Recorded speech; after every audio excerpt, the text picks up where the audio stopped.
Assalamualaikum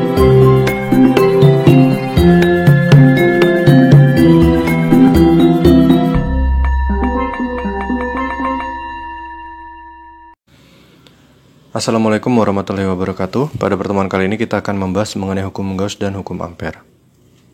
Hukum Gauss, hukum Ampere. Kelihatan ngeblur. Hukum Ampere. Kelihatan ya? Oke. Nah, hukum Gauss dan hukum Ampere ini ada kemiripan satu sama lain. Ya, tapi untuk digunakan pada analisis yang berbeda.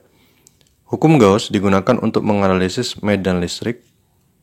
Hukum Ampere digunakan untuk menganalisis medan magnet. Medan listrik dan medan magnet merupakan besaran vektor, sehingga keduanya selain memiliki nilai juga punya arah. Nah, kemudian untuk menganalisis medan listrik dan medan magnet harus menggunakan bangun yang simetris dulu. Itu syaratnya. Jadi simetris. Simetris contohnya apa? Bola dan silinder. Yang biasanya yang sering digunakan adalah bola dan silinder. Yang tidak simetris bagaimana? Ini yang tidak simetris. Bentuknya sembarang. Nah, jangan gunakan permukaan seperti ini untuk menganalisis medan listrik dan medan magnet. Gunakan bangun yang simetris seperti bola dan silinder. Untuk persamaannya, pada hukum Gauss, kita sudah belajar ya bahwa Q in dibagi dengan epsilon 0 akan sama dengan integral pada permukaan tertutup E, vektor, dot nih. Jangan cuma titik biasa ya, agak ditebelin gitu. Kemudian dA. Nah, untuk yang hukum Ampere sendiri itu adalah mu 0-nya. Mu 0 dikalikan dengan I sama dengan integral dari loop tertutup. Nah, kalau ini permukaan tertutup, ya. Kalau ini loop tertutup. Kelihatan ya. Kemudian B, karena kita kalau di hukum Ampere ini menghitung medan magnet. Dot dl. Nah, untuk analisis yang persamaan pertama yang hukum Gauss ini, misalkan saya punya muatan di sini sebesar positif Q. Nah, maka muatan ini akan meradiasi ya E atau medan listrik ke segala arah. Ke segala arah. Jadi ke segala arah, ke sana ya kan. Sana. Ke segala arah. Dan ke segala arah artinya dia seperti bentuknya bola itu. Bolanya di tengah bola, titik tengah bola itu ada titik. Nah, titik itu memancarkan medan listrik. Nah, itu ke segala arah. Maka dia, kalau misalkan kita akan menentukan medan listrik di titik ini yang berjarak R dari muatan, ya, ini jaraknya R vektor ya, dari muatan ini. Nah, maka kita harus gambar dulu permukaannya, permukaan Gauss yang bentuknya bola tadi. Nah, kita gambar bola dulu. Nah, ya saya tahu ini lingkaran. Karena kenapa kok nggak bola? Ya gimana saya gambar bola ya? Kalau bola kan 3 dimensi. Sedangkan kertas ini kan dia 2 dimensi ya. Dia kalau kertas kan hanya punya panjang dan lebar. Panjang dan lebar kertas ini.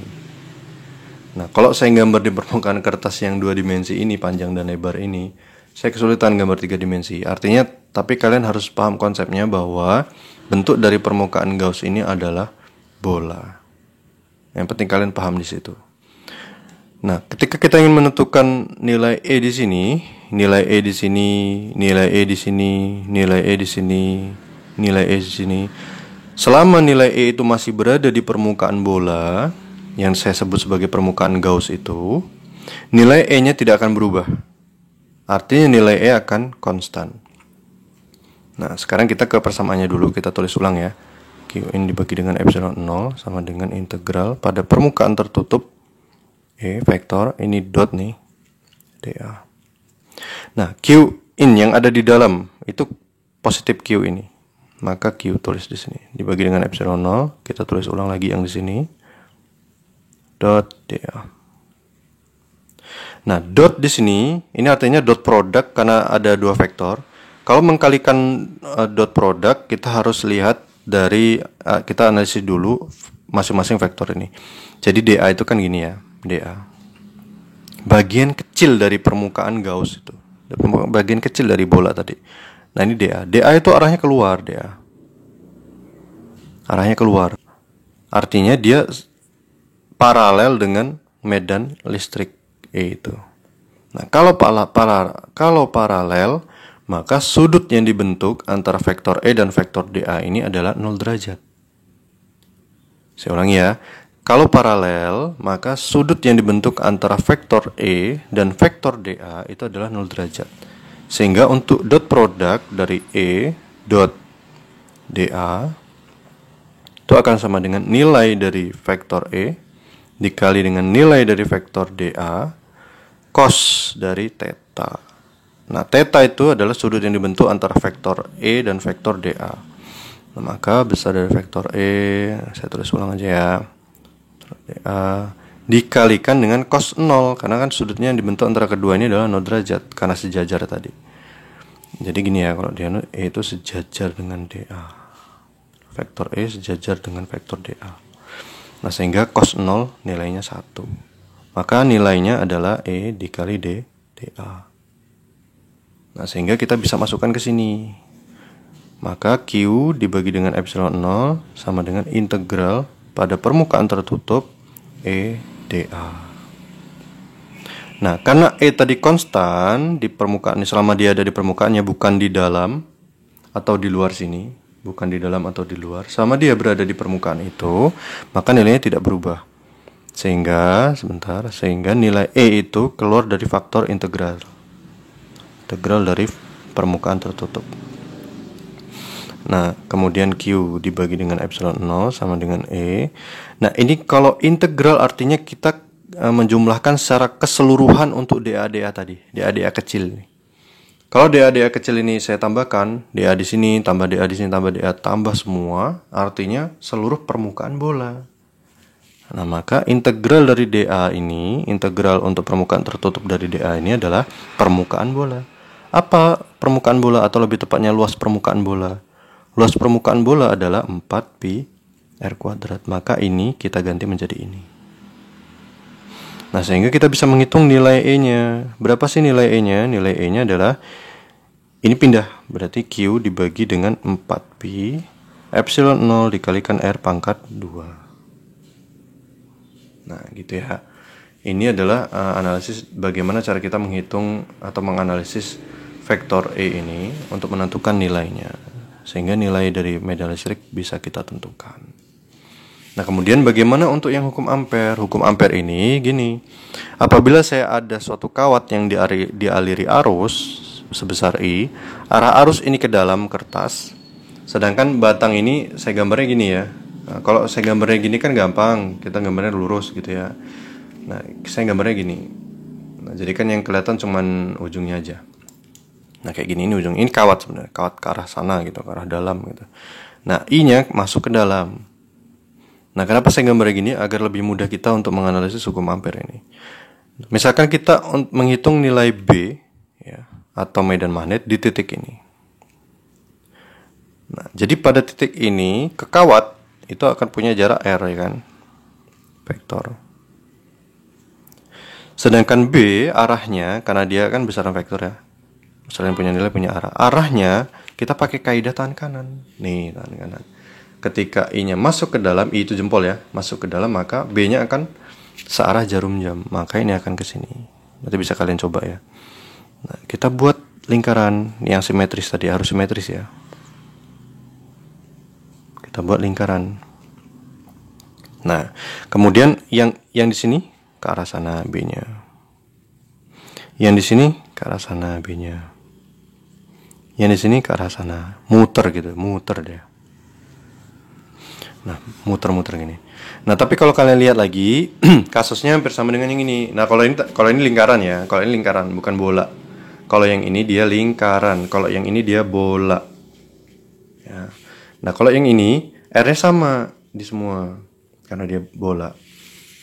Nah, di sini kasusnya karena ini lingkaran pun sama. Artinya dari sini ke sini nilai R-nya sama dengan nilai R dari sini ke sini, sama dengan nilai R dari sini ke sini, sama dengan nilai R dari sini ke sini. Artinya nilai jari-jari itu tidak berubah kalau lingkaran. Kecuali kalian gambar lingkarannya benjol, ada benjolannya gitu ya, itu berubah. Ini lingkarannya lingkaran sempurna, lingkarannya simetris, makanya gambarnya bagus. Jadi nilai R-nya konstan ya. Sehingga dengan demikian nilai dari medan magnetnya pun akan tetap tidak berubah. Nah, maka gampang nih kita menganalisisnya. Integral pada loop tertutup B dot, nih dotnya, titiknya titik tebel ya, titik gendut gitu, dl. Nah, mu 0 i-nya kita biarin sama dengan integral untuk loop tertutup. Nah, ini dot produk sama dengan yang ini. Ya sama. Tapi kita analisis dl-nya yang mana? Dl-nya itu ini loh. Nah, dl-nya itu yang titik-titik ini yang saya untuk membuat lingkaran inilah dl-nya. Nah, ini dl, kelihatan nggak di situ? Nah, ini dl, nih. Ini dl, titik yang ini dl semua dl. Penuh dia lingkaran. Penuh dia. Nah, artinya dl dan b juga tuh sejajar dia. dl dengan b juga sejajar. Sejajar tuh sejajar ya. Nah, kalau sejajar kasusnya sama dengan yang ini. Sudut yang dibentuk dia 0 derajat. Cos 0 derajat 1. Maka sama kan perhitungannya. Kalian coba sendiri ya. Maka ini akan menjadi B dl nilainya.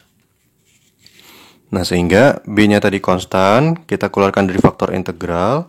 Persamaan ini menjadi B integral pada loop tertutup dl mu 0 i b. Nah, sekarang kita mau mengintegralkan dl ini untuk seluruh dl. Bagaimana sih jumlahnya gitu kan? Jumlah untuk semua dl, kalau kita jumlah semua, maka bentuknya lingkaran ini, artinya sepanjang lingkaran kan.